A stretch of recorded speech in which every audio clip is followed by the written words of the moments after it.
बीडमध्ये कोणताही गुन्हा घडला ते आता वाल्मिक कराड हे नाव प्रामुख्याने उच्चारलं जात आहे. वाल्मिक कराडांची भूमिका आणि कार्यक्षेत्र तरी किती मोठं आहे. कारण की मेंगडेवाडी तालुका पाटोदा या ठिकाणी ते अतिक्रमणाच्या वर झालेली भांडणं, ती बाळू दिनकर आणि त्याचे चौघ भाऊ ज्या पद्धतीच्या फिल्मी स्टाईलनं त्या पीडित कुटुंबाला मारताना दाखवतायत आणि ज्या पद्धतीची दहशत आता बीड फाईल्स नावाच्या चित्रपटातही पूर्ण उजागर होणार आहे. पूर्ण त्याच्यावर दृष्टिक्षेप टाकलाय. तरी बीडमध्ये या गुंडगिरीच्या आणि दादागिरीच्या भाषा काही कमी होताना दिसत नाही. पोलीस प्रशासनाचा धाक जस काय खुंटीला टांगलाय आणि प्रत्येकाने आपली मनमर्जीपणाने जगायची परिस्थिती ठेवली. जस काय हे जंगल राज आहे आणि ह्याच्यातले हे सिंह आहेत. मग पाहिजे त्या ठिकाणी शिकार करायची, पाहिजे त्या लोकांना पीडित करायचं आणि आपल्या स्वतःची मक्तेदारी दाखवायची. आता ही घटना कुठपर्यंत चालणार आहे? माझा सवाल आहे त्या वाल्मिक कराडच्या आजूबाजूच्या परिसरातील लोकांना, की जे आता वाल्मिक कराड समर्थक म्हणून स्वतःला मानून घेतात, खऱ्या अर्थाने या घटनेचा आणि या परिस्थितीचा कशा पद्धतीने गांभीर्याने विचार करावा. कारण की तुमच्या या सगळ्या भूमिकेमुळे आता बीड फाईल्स नावाचा एक चित्रपट प्रदर्शित होतोय.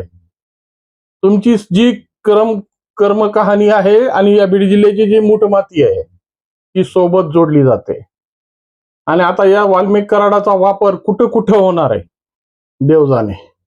पण कोणतीही भांडणं झाली की त्या ठिकाणी वाल्मिक कराड हे नाव प्रामुख्यानं उच्चारलं जातं. आता खऱ्या अर्थानं प्रशासनाने या गोष्टी दृष्टिक्षेपात घ्याव्या आणि वाल्मिक कराड हे कुठपर्यंत त्यांचं कार्यक्षेत्र पसरलेलं आहे.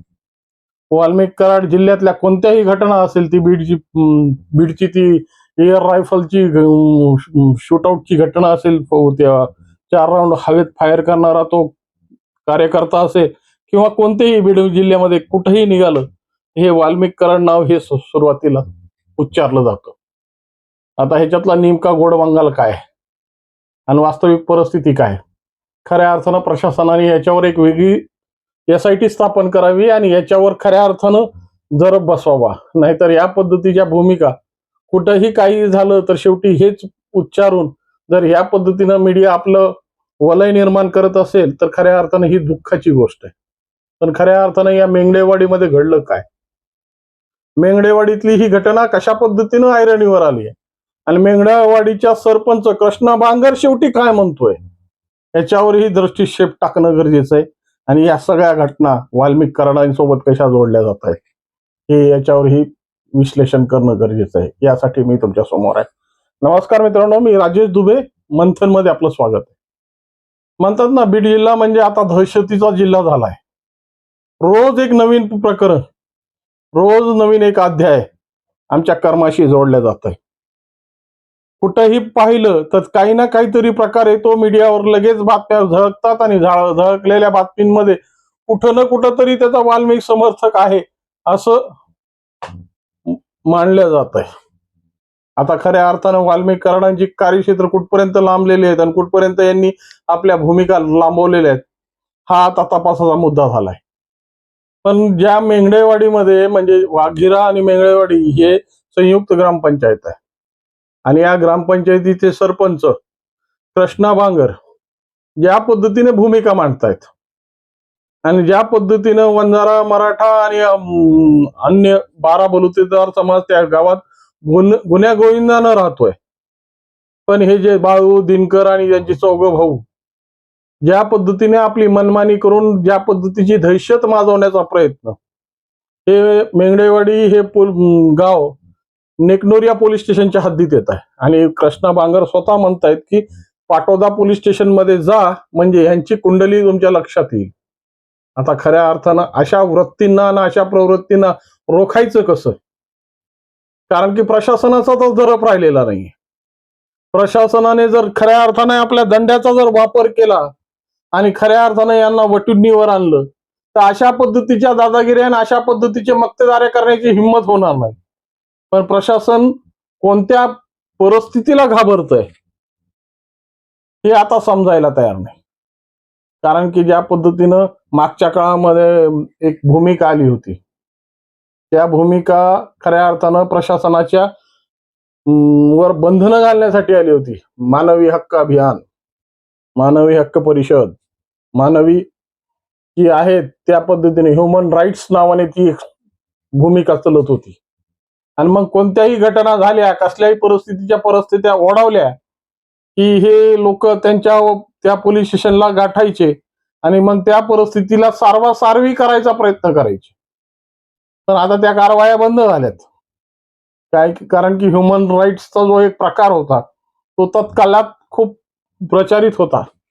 पण आता त्या कारवायाही संपल्या आणि त्या पद्धतीची भूमिकाही संपली. त्यामुळं आता त्यांचा टोन बदललाय. पण आताची जी परिस्थिती ओढावली आहे आणि ज्या पद्धतीच्या दादागिरी आणि दहशतगिरीच्या माध्यमातून सामाजिक व्यवस्था ही पूर्ण उधळून काढायचा प्रयत्न आहे. खऱ्या अर्थानं या पांढरपेशा आणि परजीवी लोकांनी आता विचार केला पाहिजे की जिल्ह्याची बदनामी तरी कुठपर्यंत करावी. कारण की पोलीस स्टेशन रोज एक नवीन पोलीस स्टेशन चर्चेत येतं. रोज एका पोलीस स्टेशनच्या हद्दीत एक नवा अध्याय घडतो आणि शेवटी बदनामी मात्र बीड जिल्ह्याच्या नशिबी कायमची शिक्कामोर्तब होते.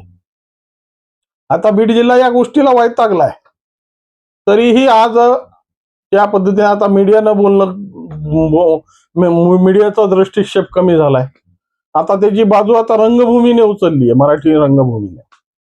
आता बीड फाईल्स नावाचा जो चित्रपट आहे त्याच्यातली ज्या भूमिका आहेत त्या आता प्रदर्शित होणार आहेत बीड जिल्ह्याच्या संदर्भात. पण या सगळ्या घटना जरी असतील तरी बीड जिल्ह्याची परिस्थिती मात्र बदलायला तयार नाही. आता मुख्यमंत्री महोदय तुम्हाला त्यावेळेसच आवाहन केलं होतं, तर तो विडा दादांनी उचलला. पण दादांचा जोपर्यंत या सगळ्या गोष्टी पटलावर आणायच्या आणि तोपर्यंत दादांचा ज्या पद्धतीचा भूमिका आमच्यासाठी नेहमीच अडचणीच्या ठरतात. कारण की जिल्ह्याला जेव्हा जेव्हा काही चांगलं मिळायचं तेव्हा देव हा घात घालतो. त्याच पद्धतीने मुंडे साहेबांचंही झालं. मुंडे साहेबांना ज्या पद्धतीचा बीड जिल्ह्याचा विकास अभिप्रेत होता आणि मुंडे साहेबांच्या माध्यमातून जे काही परिस्थिती वाढवायची होती, पण त्या पद्धतीनं ग्रामविकास मंत्रालय मिळाल्यानंतर देवाने ज्या पद्धतीची दुर्दशा आमच्या जिल्ह्याची केली तशीच अजितदादा सुद्धा जेव्हा बीडच्या भूमिका बघून ज्या पद्धतीनं मैदानात उतरले, पण त्या मैदानाची परिस्थिती आजही जशीला तशीच झालेली. काही म्हणजे सामाजिक मंत्री संजय सिरसाट म्हणतात की ही सगळी परिस्थिती पुढाऱ्यांनी केलेली आहे. तर खऱ्या अर्थानं आता ह्याला आवरणार कोण आहे? कारण की पुढाऱ्यांचं कामच आहे पसारा पसरून ठेवायचा. पण खऱ्या अर्थाने याला आवरणं ही गरजेचं आहे. आणि हे आवरणं हे खऱ्या अर्थानं आता बीडच्या पुढच्या भवितव्यासाठी गरजेचं आहे. कारण की या पिढ्यांनी ज्या काही कारनामे केले, ज्या पद्धतीच्या परिस्थित्या ओढावल्या आणि ज्या पद्धतीची आज आमच्या नावाला बट्टा लावून ठेवण्याचा प्रयत्न केलाय, ते येणाऱ्या भविष्यांना काय ओळख मिळणार आहे? का हा दहशतीचा जिल्हा म्हणून कायमस्वरूपी तो ठप्पा घेऊन हे लोक सगळ्या महाराष्ट्रात आणि उद्या कदाचित या मुलांच्या भवितव्यावर उद्या जर पुणे, मुंबई किंवा अन्य शहरात त्यांना जर उपजीविका करायच्यासाठी जर स्थलांतरित व्हावं लागलं तरी बीड जिल्हा म्हणलं तर अंगाला काटा येईल लोकांच्या. नाही, खूप अवघड आहे हे सगळं. पण अवघड असताना सुद्धा आम्हाला याचं गांभीर्य मात्र आमच्या जीवाला वाटत नाही. ना इथली प्रशासन व्यवस्था त्या पद्धतीने काही पावलं उचलतात, ना इथले नेते उचलतायत, ना इथली परिस्थिती उचलते.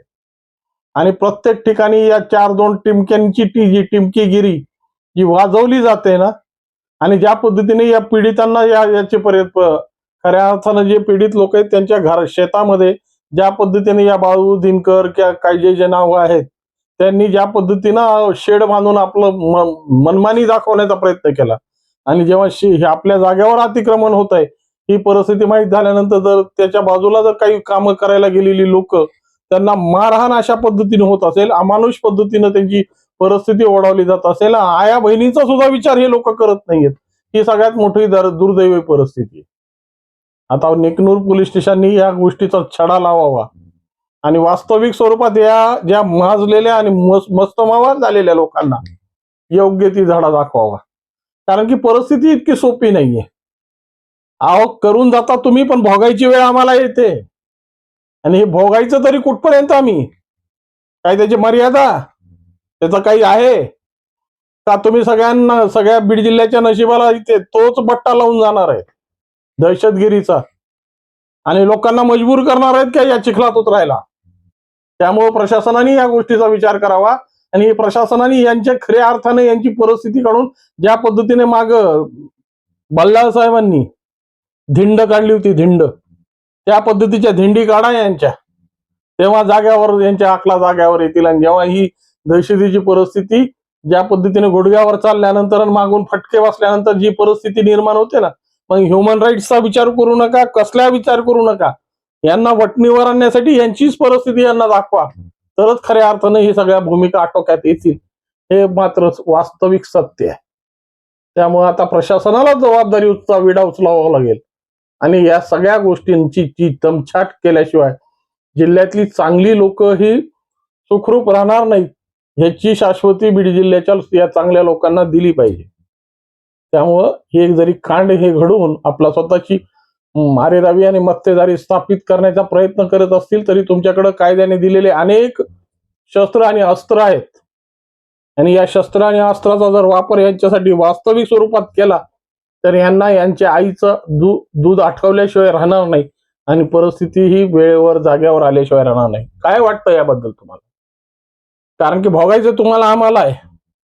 ज्या पद्धतीचा बट्टा आणि ज्या पद्धतीचं कलंक आम्ही आमच्या डोक्याला घेऊन फिरतोय आणि बाहेर फिरताना जे 4 लोक जवळ आलेलीही लांब पळतायत, परिस्थिती कधी कधी भोगली जाते ना अशी. त्याच्याबद्दल काय वाटतंय तुम्हाला ते कॉमेंट्स मध्ये लिहा आणि व्हिडिओ आवडला असेल तर लाईक, शेअर आणि सबस्क्राईब करायला विसरू नका. नमस्कार.